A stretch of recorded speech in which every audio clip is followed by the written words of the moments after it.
Chapter 32. The hearing was an Enternalia in Tribunal Hall. A blue banner flew from the dome, just like it had the first time Fitz took Sophie there. But this time it was for her. Sophie sat next to Alden on a raised platform facing the 12 empty thrones of the counselors. Behind her sat Grady and Edeline, Dex, Sir Austin, Dame Melina, and Elwyn, everyone remotely involved with the Quintessence incident. The rest of the enormous room was empty. The proceedings had been closed to the public, a rare procedure for a tribunal, but Alden explained that anything involving Quintessence had to be kept top secret. Each throne had a name carved across the top. Aurelie's had a velvet cushion and a heart-shaped back covered in pink tourmaline.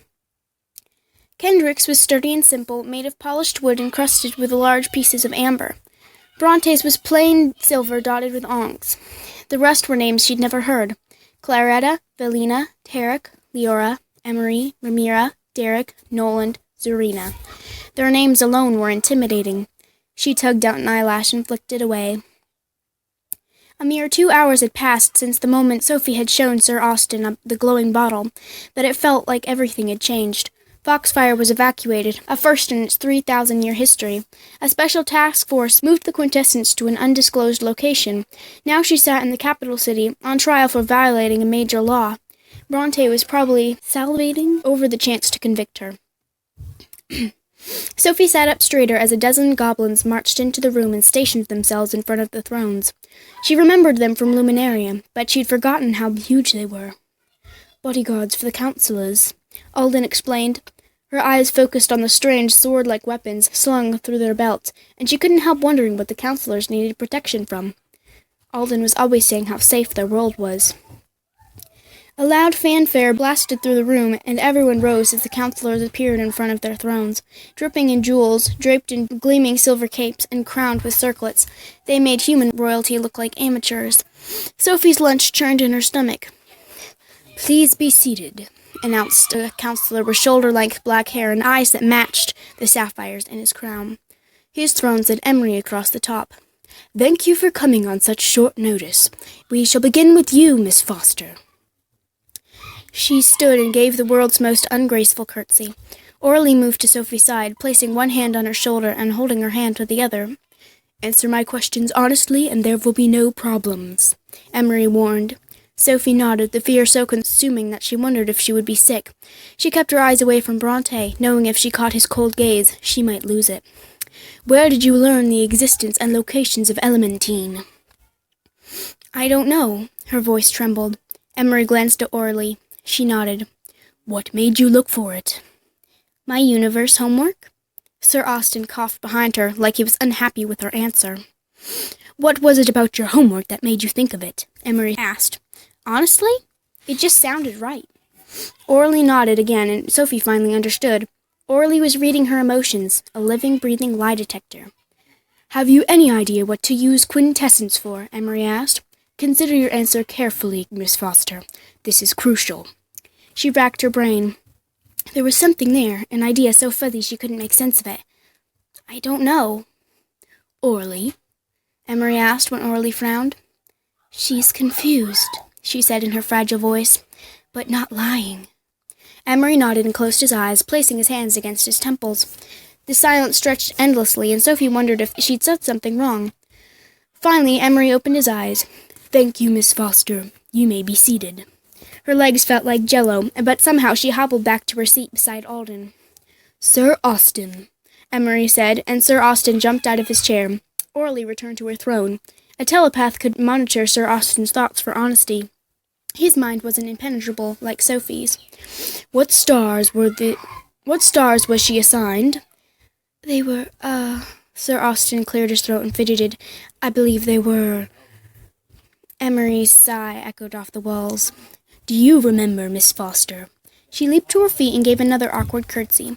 "Yes, it was Argento, Arafirira, Penisi, Mercarion, Stygius, and Acromion." Emery closed his eyes. "Can you repeat those one more time, slower?" She did, noticing that Kenrick was plotting the stars on a map. He sucked in a breath. "Who created this list?" Emery demanded, glancing at Kenrick. "I'm not certain," Sir Austen admitted, cowering.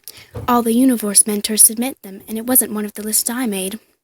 That's convenient, Bronte scoffed, and Sophie's gaze followed his voice against her better judgment. She shivered. He looked even more frightening seated at his jeweled throne. Emery held up a hand, and Bronte fell silent. Who assigned her that list? The velvet folds of his voice hardened, but his face remained expressionless. The lists were assigned at random, Sir Austen stammered. It was pure chance. Emery closed his eyes, rubbing his temples. Are you aware of any connection between those stars and Elementine? Sir Austen shook his head. I knew nothing about Elementine, except its name. Thank you. Emery motioned for everyone to sit. The room fell silent again. What's going on? Sophie whispered to Alden. Emery meditates their discussion telepathically. He'll only speak once they've reached a consensus, so that the council always presents a united front. She supposed that made sense, but she felt sorry for Emery. He looked like he would need some strong aspirin after this. Enough, Emery ordered, holding his hands out like a stop sign after what felt like an eternity. We have reached a decision. It's not unanimous, he glared at Bronte, but in this situation it does not need to be. Please rise, Miss Foster. She leaned on Alden for support. What you did was very dangerous and violates one of our most fundamental laws, but we do not believe your actions were intentional, and because of that, you will not be held accountable. You will return to Foxfire tomorrow, and no mention will be made of this tribunal. Sophie released the brush she'd been holding. Alden squeezed her hand. She was safe. It was over. No one will know the details of this incident or of Miss Foster's involvement, Emery continued, addressing the others in the room. The official story will be that a suspicious substance was found, removed, and destroyed. No further details will be given. Is that understood? Everyone murmured agreement. Good. And Lord Alden? Alden held Emery's gaze and nodded. Thank you for my assistance in this matter. Emery motioned for everyone to rise. That concludes the tribunal. I'm so sorry, Sophie said for the millionth time to Grady and Adeline, and Dex as they met her and Alden outside the tribunal hall. She wished she'd never have to set foot in that terrifying building again, but she knew she'd be back at the end of the year. Her knees shook at the thought. Dex grinned. Are you kidding? This has been the coolest day ever. I finally got to see Anternalia. Foxfire was evacuated. I missed the Great Gulan incident 3 years ago, but I bet it was nothing on this. What was the Great Gulan incident? She asked. Alden cleared his throat. Perhaps we can discuss this another time. There's still a few things Sophie and I need to do. Grady and Adeline exchanged a quick look, and Grady nodded. We'll take Dex home. Where should I tell his family he's been all afternoon? The adults got their story straight, and Dex leaned toward Sophie, a huge smile dimpling his cheeks. Will Fitz get to know what really happened today? I doubt it. Excellent. I finally know something Wonder Boy doesn't. She couldn't help laughing. Come on, Dex. Time to go. Grady interrupted. He looked at Sophie and smiled. See you at home, kiddo. Everyone flashed away, leaving Sophie alone with Alden. Come on, Sophie. Let's take a walk.